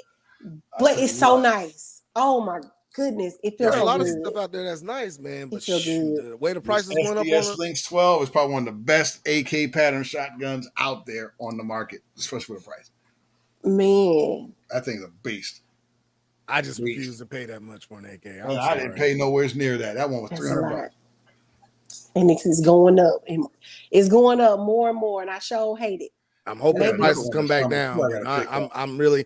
That's why I'm glad my collection is where it's at now, because it's not nothing that I am dire need for. Everything that I want now is like a handgun, so I'm paying the going price for it. For most of my handguns. Bro, I think I need cheap. Even with your discount, did they go up because of the inflation? I don't get it. No, actually, they didn't. Actually, I don't really get a discount on everything I get. Everything I'm buying now is not LEO, so I'm not really getting. I've got enough of, I got too many of the LEO guns, you know what I'm saying, that I've got discounts for. Right. So that's why I don't feel that bad paying retail price for a regular gun. Like the last one what's the last one I bought? Oh, the Sig AXG Pro. Okay. The Sig 320 AXG Pro is what I just got me one of those, and I paid retail for it. And I didn't feel bad about paying retail for it, because for one, I wanted it, and two, I've gotten so many SIGs at the LEO discount for $250, $300. Like, I'll pay full price for one or two of them. How much was that one? $1,200. Good Lord. I could show it, but I don't want Hookah to get. Man, show that shit. I don't give a fuck. I don't give a damn. Look, Oh, I got it right here. said, I'll show mine. I don't give a damn. I give a shit about no damn shit getting shown. Nice. Oh, It's nice. little. Nice. Little. It look little. Nice. Oh, it don't look little now. Clean. Right. Hey, Nola Saint. No, Hookah, what you? what's Oh, that? Hookah. Let me shut up. Hookah What's already just got his. Well, Dang, that Hookah. actually, that's Is that a my scene too? latest acquisition that I picked up. I still got a couple other ones I got to pick up. Hookah. Did you break the internet with it? No. Good They Lord. didn't. No, the Gatling gun is my internet breaker, but I do have something on its way that is going to be a close second. Good. Nice. It's a one-off. I'll say that. Ooh, I can't wait to see it because I know he's coming with something that is daggone ridiculous. I never would have thought this man would have came with a daggone Gatling gun. I didn't think I would either, but I thought about it for a couple of years, pre-plague. I was like, I would love to get a Gatling gun. And when that Joker came, and I was like, dude said we do layaway. I was like, fuck it, why not? Because the 50 BMG I'm putting up for sale, right? Because the novelty wore off on that. I have a Hold on, before you put it up on Yes, sale, sir. let's have a conversation off camera. Okay, yeah, we can do that. Okay, Them things, what, 15, 20? shush your mouth. We'll talk God, off dog. camera. This one's not that expensive, Lord have mercy. but it's nice, but it's not going to be that expensive. You know what? From now on, whoever I'm beefing with, I'm be like, I'm gonna bring my boy up here. He got a Gatling gun. Mess with me if you want to. I know somebody that got a Gatling gun. Diesel, you gonna put that in y'all budget? That's the coolest shit. About 4 or 5 of That these. is the coolest. I think that's the coolest gun I have is a Gatling gun. I have some pretty cool shit, I have to say. It is cool. That has to be one of the coolest guns I have because of the history behind it. Some of it good, some of it bad, but that's the coolest shit I have. I have my one-off coming, but I got another gun it's in my sights. This gun right here. What is it? I'm not saying it on here. No. G4 classified, baby. Come on, man. I ain't gonna tell nobody. It's just me and you, bro. Just me and you right now. I ain't gonna tell nobody. I promise I won't tell nobody. It's gonna be a laser beam. Gonna be one of those Star Trek joints. Y'all ain't ready. Yeah, double stack Star Trek laser beam. That's what I was saying earlier. Next thing you know, who's gonna have one of the things on there? The gun is gonna be able to move by itself. That Gatling gun gonna be able to move by itself and hit his own targets and stuff. Yeah. He gonna hook it up. The CIWS, man. They already got something like that on ships. Yeah. Hey, y'all, what's going on, Mr. Wilk? What's that's going all right, man. We understand. Mr. Wilk's a legend out there making full automatic all. That's probably why his head was hurting. He's trying to come up with something else to come up with. What can I fully auto next? Right. Mr. Wilk, did you see? Mr. Wilk, did you see the Gatling gun? He saw it. He wanted to do something with that. I'm about to say, don't let him touch it. Don't let boys not let Mr. Wilk touch that gun. I'm like, oh God, I might be just dumb enough to let him do it too. Dang.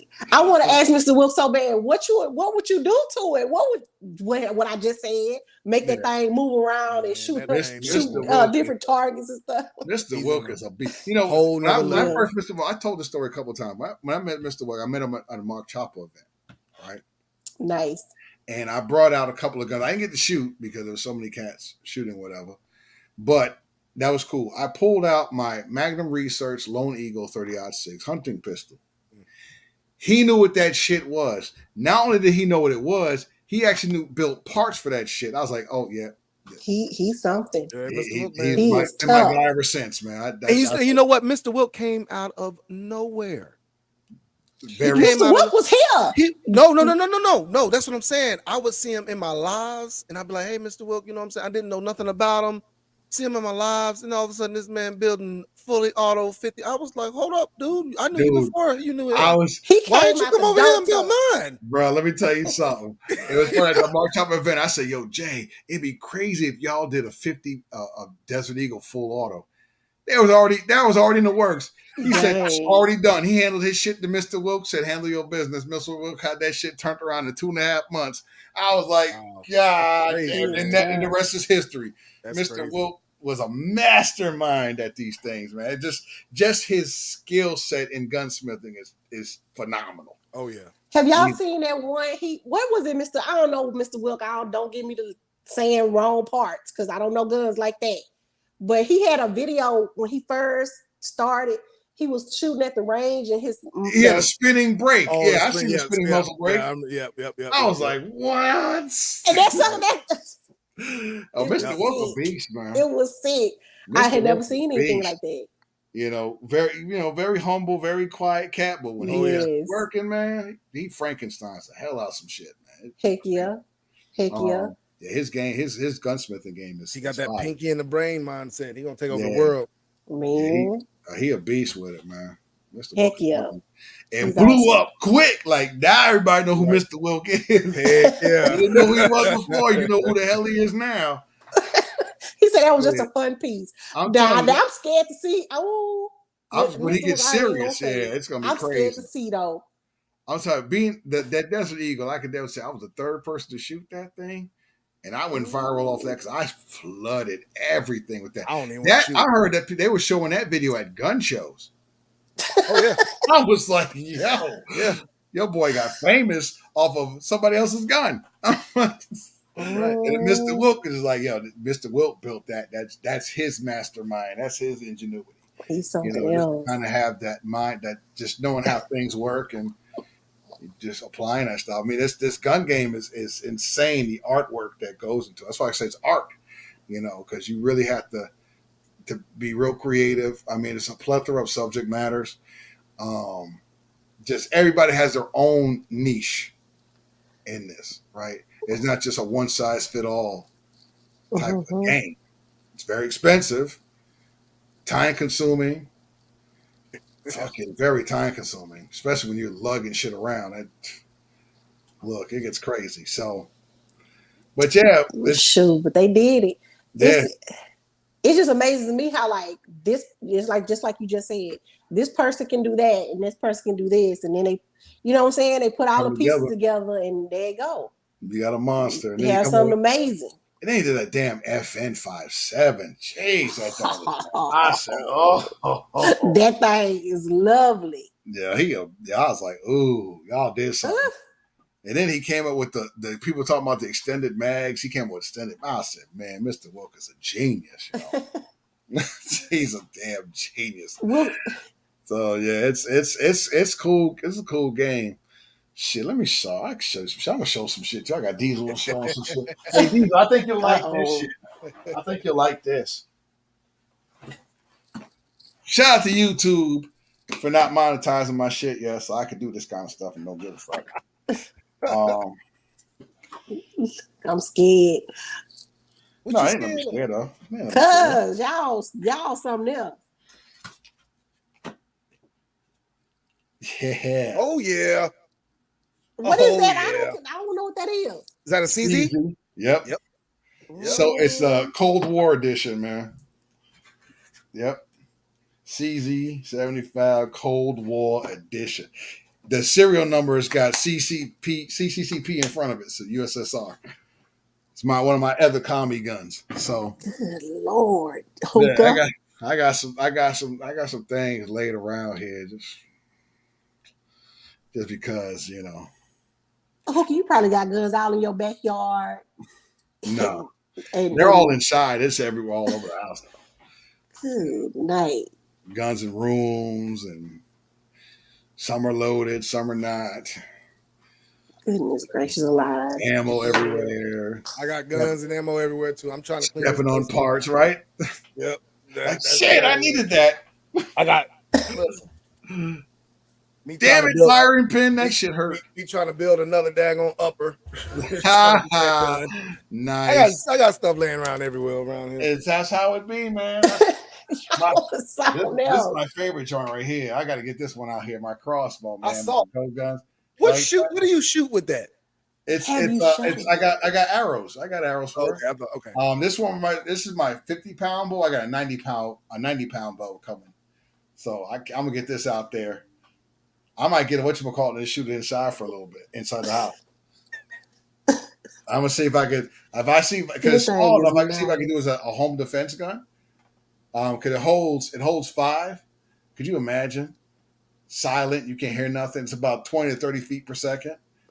And That's yeah, I fucking shot crazy. one and it ripped through some shit. So this would be a little neat little thing to find out what it can do. Good Yeah. night. So Just on a a whole lot of nother level. you gotta have things out here in these streets. You gotta have your toys and you gotta be innovative, So yeah, so let's see. These are what new guns do you have? Mr. Will guys, what new guns do you have? He wants waiting for a good 10 millimeter 1911 Well, that has mirror I'm polish. I am trying to save up for my next 10 millimeter 1911, which Ooh, is probably going to, well, it is going to be the Sig, what is it? The Sig TAC op 1911, 10 millimeter. I want that so bad. I want it so bad. And it's on LEO, so I'm gonna get a discount for it. Good night. yeah, You that's ain't have cool, one, don't you? You have one, or did you have two of them? You ain't got the first I one. actually I actually got 3 10 millimeter 1911s now. Nice. But the first one I got was at Rock River. I mean that Rock Okay. Island. Right, Island. at Rock Island. Yeah, that's the first one I got. But after I got that one, I had to get another one. And yeah, because Dang. Brooks said he want to mirror polish it, man. He want to get one of them bad boys shiny for you. but the last one, the new gun I just showed it was the Sig P320 AXG Pro. I just got that one. That was the last one I bought about 3 weeks ago. Nice. So, and I'm about to buy. I'm about to get 2 guns. I'm about to buy 2 nice. 2 Glock 23s. And the reason why I'm buying them is because, just listen, hear me out. The reason why I'm buying them is because we retired them at my job and they allowed us to buy them back. So we're buying them for cheap. I mean, I'm talking about cheap. Damn. So I'm gonna get 2 of them. Sweet. I thought you was about to say because you about to do a competition. Let's see. I got some GIs. With your Glocks, you say you got your trophy with the Glocks. That's what not a 23. I wouldn't do it with a 23. So yikes. I didn't know. Oh, that Dan Wesson 10 millimeter is nice too. That Dan Wesson 10 millimeter is real nice. There's a Dan Wesson. I don't know which 10 millimeter were you going to get, Mr. Will? Because I think they got like 5 different Dan Wesson 10 millimeters, and there was one I was looking at. It was a black one though that I wanted to get. That was a Dan Wesson 10 mil. Because CZ is Dan Wesson now. Dan Wesson is CZ now. So right. But there was a few. They have a few of them on LEO that I was going to try to get too. But I want to get that TAC op. Once I found out that Sig TAC op was on LEO, that's the next one I'm gonna get, hands down. Nice. My choice here, man. I got, of course, the Jericho, man. I love this. Oh yeah, that Jericho is nice. Is Beautiful. that the 40? 9 millimeter. 9. Okay. Yep. Actually, you know what though? I don't like the 9 millimeter Jericho. I like the 40. You like the 40 Smith? Mm-hmm. I find one. I probably wind up getting it. I like the 40 Jericho better than 9. That trigger is awesome on that Jericho, man. Trigger's stupid. That trigger is nice, man.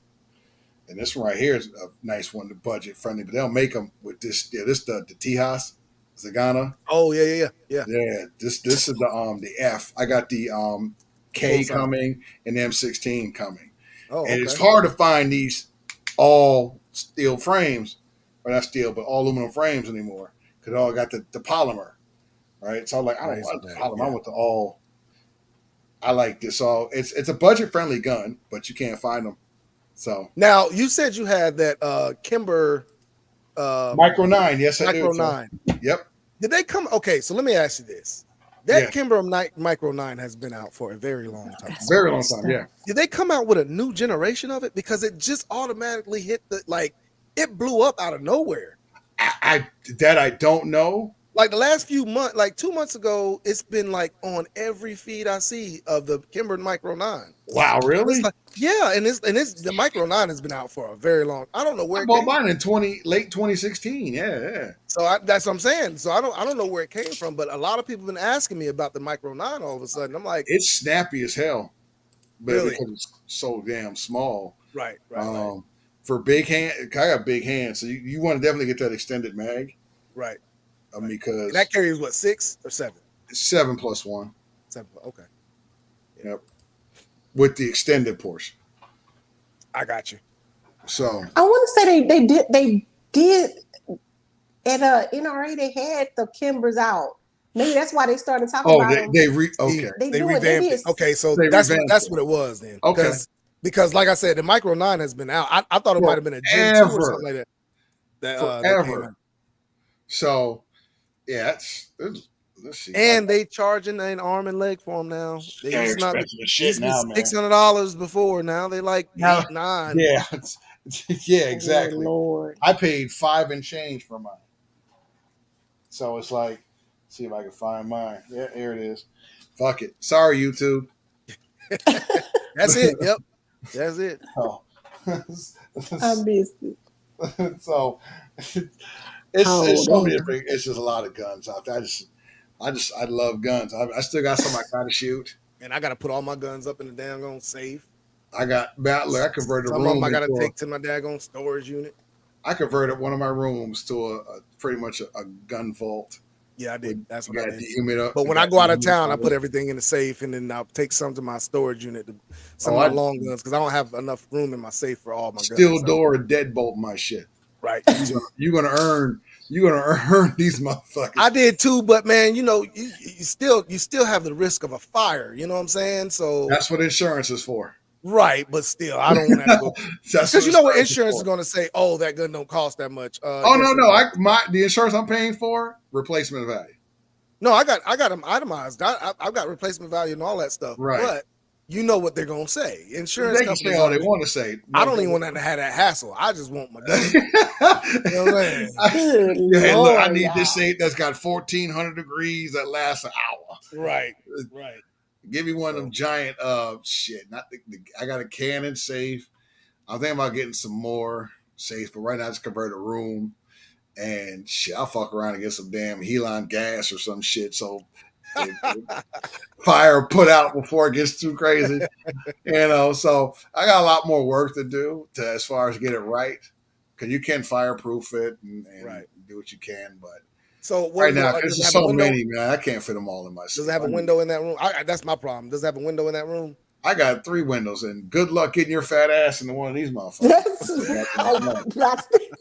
You know what I'm saying? If you get up in this shit, then you earned it. Right, yeah, true that.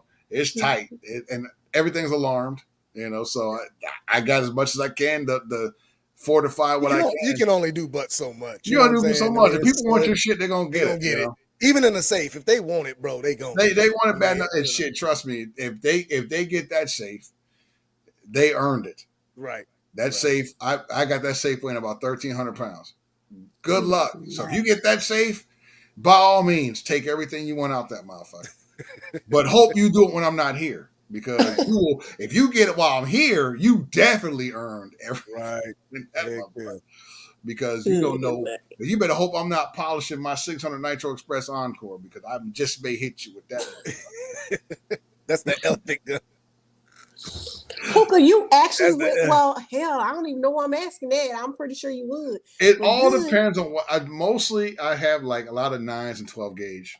I have my 454 Cazul. I do even have one of my lever actions at the home defense gun, my Maris Leg 45 long. Yeah. But if I happen to be working on my 600 Nitro Express, or I'm doing a little YouTube video and I got the round in the gun and somebody happens to kicking on my door, go, click, let's go.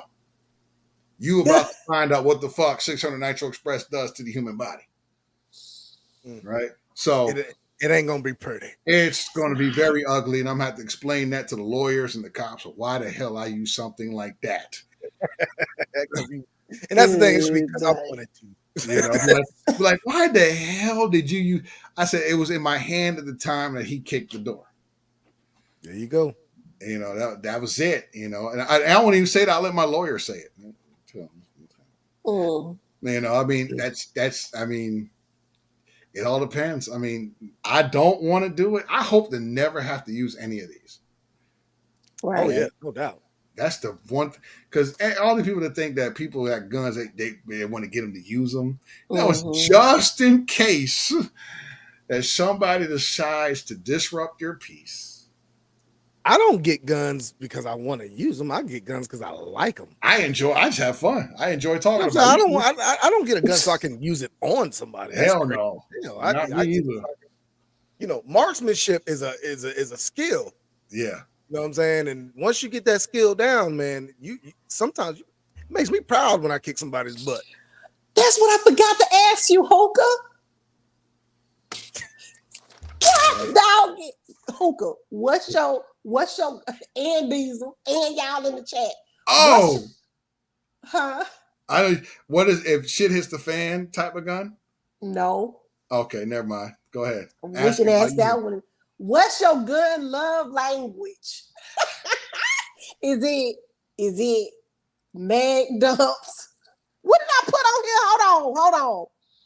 Is it mag dumps? Do you know what I'm talking about? Like, yeah, I know something about mag dumps. Like, no, I know what I'm saying, but what's your gun love language? Is it having what's they call them? Safe Precision. princess, safe queens or whatever? Safe queens. Is it being able to shoot on target? I think that's Diesel's. My gun language is the louder. God, oh my! I should have known. I like the energy, and when it comes out the barrel, and the energy when it hits the target. My favorite. So you like the boom? I love the boom. Like I said, take what I got. Let's do the homework here. I EDC a 454 Cazul. I have 2 Smith & Wesson 500s, 2 470 Nitro Express, 500 Nitro Express, 600 Nitro Express, 50 BMG. Right. Man. I got a 500 Automatic AR-10, 250 Beowulfs, a 45 Raptor AR-10, 200 Win Mags. I like the boom. I got 8mm, 3 8mm guns, 7.65 Argentine, 303 British, 7.62 by 54R. I have 251 NATOs. I like boom. I'm shaking. I like to set it off. I like people get suppressed. I could get a suppressor, but it just to me it makes no sense to get a suppressor for 54R. It ain't all what the hype is about. I don't really care for it. I want everybody to know that the boom happens, so they go in the other direction. I'm not doing any CQB. And if you come to my house, a lot of people don't understand though. People don't really know what suppressors, military use suppressors for, though. They don't know that. The military uses suppressors so they know when they're getting shot at. A lot of people don't understand that. Because if you hear that quiet shoot, you know your friend's shooting. You hear that loud bang, you know it's coming from an enemy. That's why special forces put suppressors on their guns. So they'll know if they're getting shot at or not. That's one of the main reasons why they do it. You done just told the secrets, because I sure didn't know that. That's why special forces that's why they put them on there when they're going for raids and stuff like that. That's why that's one of the main reasons why you need a suppressor. I mean, they ain't sneaking around. A suppressor it's not a silencer. It's not like you can sneak in and sneak out. They're going to know you're there if you're using a suppressor, regardless. Especially what you're using. They're going to know. I mean, so they're not using it for any kind of tactical advantage when it comes to other than the fact of you know what your friendly fire sounds like and you know what the enemy fire sounds like. It's hard to distinguish if there's no suppressors on who's shooting. I like boom. I like shooting a shotgun with number 4 turkey loads. Yeah. Boom. Night Hookah. I like shooting with 3-inch 500 grain slugs. Boom. I want you to know. Knocking your wrist loose. Boom. 30-06. Boom. Yeah, I like boom. I enjoy that. What's yours, Diesel?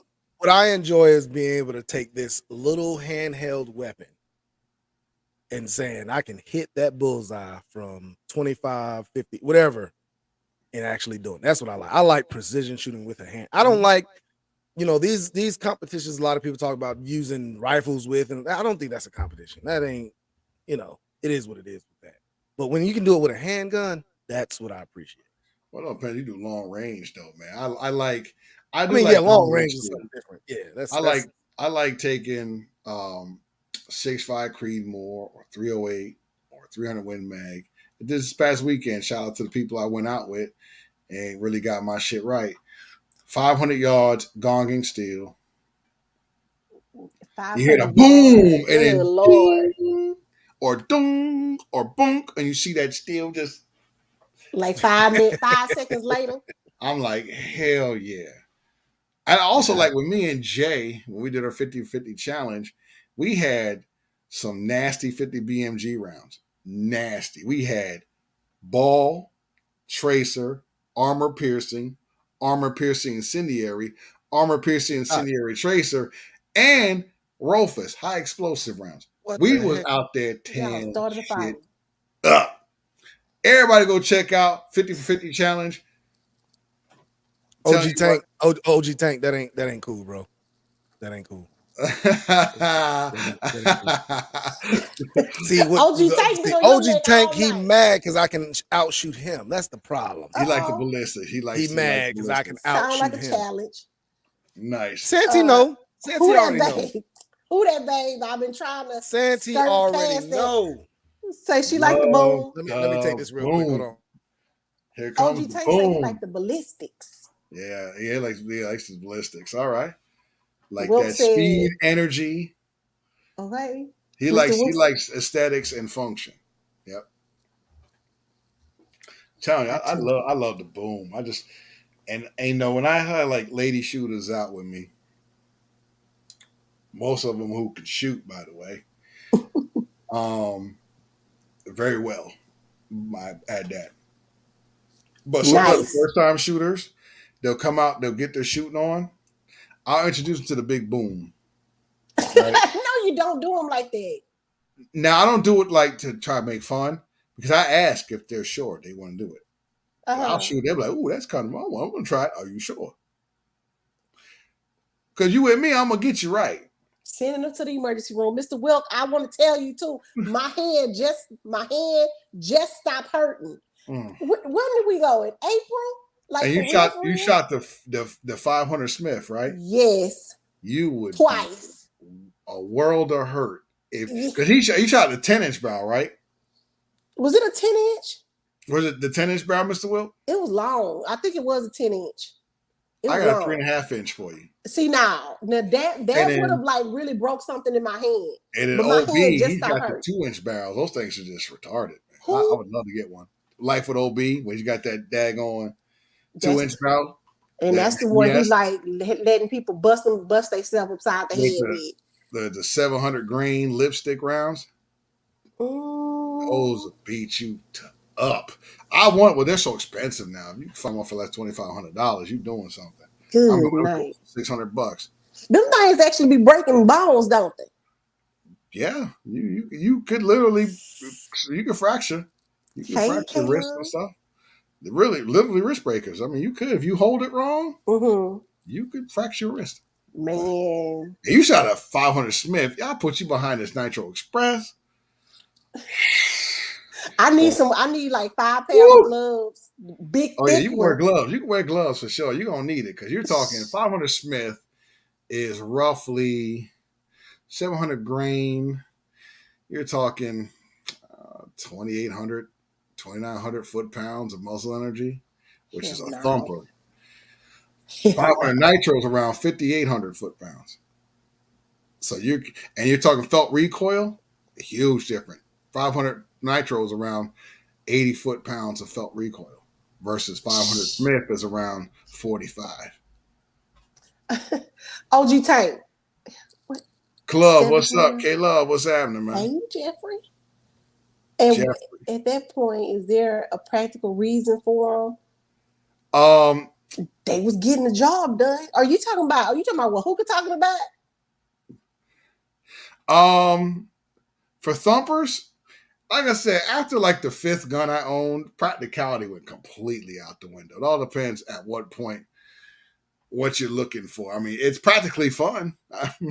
It's practically educational because you talk about ballistics. I love muzzle energy. I love energy. I love felt recoil. Love it. And some of them could be very, very, very nasty, right? So, I mean, is there a practicality for an Encore 500 Nitro Express pistol? Not really. When you James Bonding it like Mr. Wilk be doing in his backyard when he barbecue. Right. Mr. I mean, Wilk, he be in his lawn chair. He be waiting like Dirty Hair. Is it 007 Dirty Hair? Somebody right. be waiting. You can have fun with it. I mean, I'm a person who has a lot of firearms, so good night. I got plenty of practical firearms. You know, I got plenty. I got all the practical firearms you could think of. Think of your practical firearm. I probably either own it or owned it at one point. Do you have any that you wish you wouldn't have never, that you've given up, that you wish you would have never given up? 686 Smith & Wesson, yes. I to this day. 686 Smith & Wesson? You sold it or you lost it? Sold it. 357 Magnum. That thing right now is going for over $1,000 for that damn gun. I wish I would have sold that. Good night. Yeah. But I had like the T415. I've had several. I've sold a few ARs. Mossberg 500. One of them I sold. I've sold one of my Jonics. I've sold a few guns. So. Man. Someone went to good homes, but I was really sad. I looked back like, damn, I wish I'd have kept that joke because I got rid of that one a long time ago. And then, of course, I obviously got guns I wish I would have bought. But yeah. So as far as practicality, I got plenty. Well, I mean, plenty. If I did a gun collection video of every gun that I own, it'd be a while. It'd be a 3-hour, 4-hour video. Because I would talk about the gun, the origin of the gun, and all that stuff, and it would be a mess. I wouldn't have a place to put it. I got a lot of firearms. When I was like, damn. When I was doing my little spreadsheet, I was like, so I got a lot of firearms. I can just imagine. And you know, it's always about getting stuff that is different. You know. I can look at but so many Glocks. I got a couple of Glocks. So I'm like, okay. Everybody's talking about Glocks. Everybody's talking about shadow systems. Everybody's talking about this gun. Everybody's talking about that gun. What guns are they talking about? Okay, they're not talking about that gun. The Gatling gun. Great gun. They damn sure are talking about a Gatling gun. No. Right? Very few of us own a Gatling gun. And I don't mean just black people. I mean period. Because they're expensive. Goodness gracious alive. So the fact that I got a Gatling gun, because people got Gatling guns, because you can get them scaled. You can get scaled, different ones to scale. Like you get, like they said, the Tipman 9mm, the small one, this 9mm that holds the Glock mags. But if you saw how much that thing cost and you saw the actual size of it, you'd be like, what the fuck? You'd be pissed. Good. I would have been pissed because I know what I paid for the one I got. And if I would have saved a couple of grand and bought that one, I would have been highly upset. Good night. Mr. Wilkes said he got him some body armor. What you gonna do with it? You gonna shoot it up so we can see if it works? Don't have it on, Mr. Wilkes. OG Tank want to know how you got started. Hookah. The first time I shot a firearm, man, I was young, and I just was fascinated with firearms ever since then. Of course, the military exasperated that desire and movies and stuff like that. But then I got started when I could afford it, So Hookah, it was just. Go ahead. No, go ahead. Go ahead. You're good. So, what's your favorite movie? Because you said that earlier too. My favorite movie for guns, I would say, Commando was a good one because he has really nice. Lord, he had the Velvet. He had the Was it a 2002? Is it M2002 rocket launcher? I think it's M2002, if I'm not mistaken. He had the Velvet. He had Desert Eagle, the IWI Desert Eagle, not the Magnum Research. He had the Beretta. He had some nasty guns. Rambo, obviously, with the 60. He also, I think he had the M60E3, I think. And I think he might have had a M249, maybe, or M240, possibly. And I think it might have been M60E3 with the foregrip on the vertical foregrip. You talking about the one he had on that truck? No, that was a 50. That was a 50. I don't know if it was a Mod Deuce, but it was a version of it. Lord. In the earlier First Blood Rambles, I think he had the M60E3. I'm talking, and then also I think about what else? The crappiest guns, like RoboCop had the Mossberg M500. I mean, Mossberg 500 Bullpup. Piece of shit gun. The gun in Demolition Man, the one that was a phaser gun. Do you ever see Demolition Man? You ever seen it? I don't think I've seen that. He's got a gun that's like, they call it the phaser gun. But it's actually it's HKG11, which is, it was like a carbon, it was a cartridgeless round. Trash gun too. They got just bad reviews. Trash. It was like, it was targeted to the military. Military was like, fuck this piece of shit. But that's cool, man. That's a little known fact. RoboCop was shot and died. What was the gun that RoboCop used? I cannot remember the name of that gun, but it actually is an actual firearm. I cannot think of the name of it. I have to do my homework on that. But yeah, that's what got me started into it. But actually being able to afford it is what made me really get into it. I still eat and bills are still paid. Okay. And if I may not be able to go out and have some drinks tonight, but I don't care. So, I got a lot of firearms. I got a lot of firearms. Good night, Hookah. Shit, I'm like, damn, and overdo it. I think sometimes I overdo it. I'm like, damn, did I really need that gun? Or did I really want it bad enough to where I had to have it? Yeah, no, it all depends. Well, this last one, yeah. That one that's was a great purchase. Definite good purchase. That was yes. I was so happy because that one ain't going nowhere. I'd have to really be hard up for cash before I ever get rid of that. Man. I mean, and even then, I got way more things different that I can get rid of before that. I'll sell every hookah in this house that I will sell furniture before I sell the damn floor. That Gatling gun ain't going nowhere. Don't get me talking crazy, Hookah. I ain't gonna do it. Mr. Wilkes said he got body armor. Do you have body armor? I do not. No? Nope.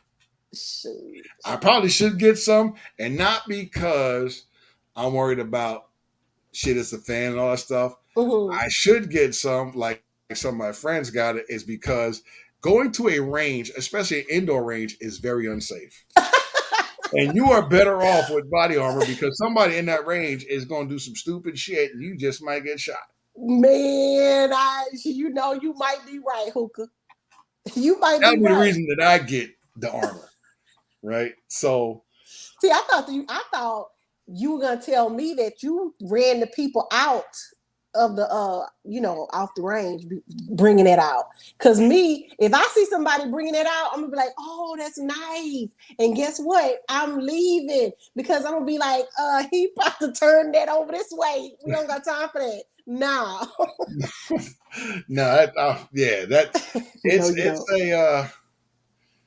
It's definitely a conversation piece for sure. Good night. It's definitely a damn. Where'd you get that from? Do they have any more? What's it based off of? And people who know is like a holy shit type of expression on their faces. Yeah. Were they asking you to shoot it? Yes, I've shot it. They asked shoot it. I had a couple people shoot it, and they're like, I would have been like, heck no. You're not shooting my brand new toy. You so nice. Oh no, I shit.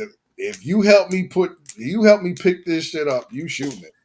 Oh, yeah, I'm talking about like the random people at the range. Oh no, not really. I'd have to Oh. know you. Mm-hmm. You know, I wouldn't be like, hey, unless I invite you. If you like a kid or something like that, or somebody like relatively new, and we had a conversation, I would do that because it's something different. Mm-hmm. Kind of be like, hey, look, I shot this, right? Yeah. Because how often do you get a chance to do that? Right. You know, and I know what it's capable of, and I put a couple rounds in there. All you need to do is shoot 1 or 2 rounds. You can say you shot it. Mm-hmm. You don't need a whole magazine. Yeah. A couple rounds to say you did it. Blah blah blah. Okay. Done. Put 5 in there like Mr. Will do with that God, dog. Blah, blah, blah, blah, blah. World. Okay, it's a wrap. Bop, bop, bop, bop, bop, or bop, bop, bop. Yeah, that's it. Okay, you're done. You know. It's one in Dallas at the it's a Gatling gun in Dallas at the Texas Gun Experience. Osama. Who? Osama been smoking. TV. Oh, hello. They said that I don't know what it was. It was a gold Gatling gun, and the man said that it was like $50 a minute or something like that. $500 for 3 minutes or something. It was something he was saying. I'm like, that's really expensive for that thing. But it's all gold. It might be it's all gold. It might be a brass, all brass. It might be the 1877 Bulldog. $50,000. Yeah. It could be because he said it was expensive to shoot. Yeah. But they was letting people rent. Government. Yeah, you're gonna pay. Good Lord. Mm-hmm. So I can understand that. I mean, it's a good. If I want to rent it, I could rent it out. Of course, I would obviously be there. Yeah, Hookah.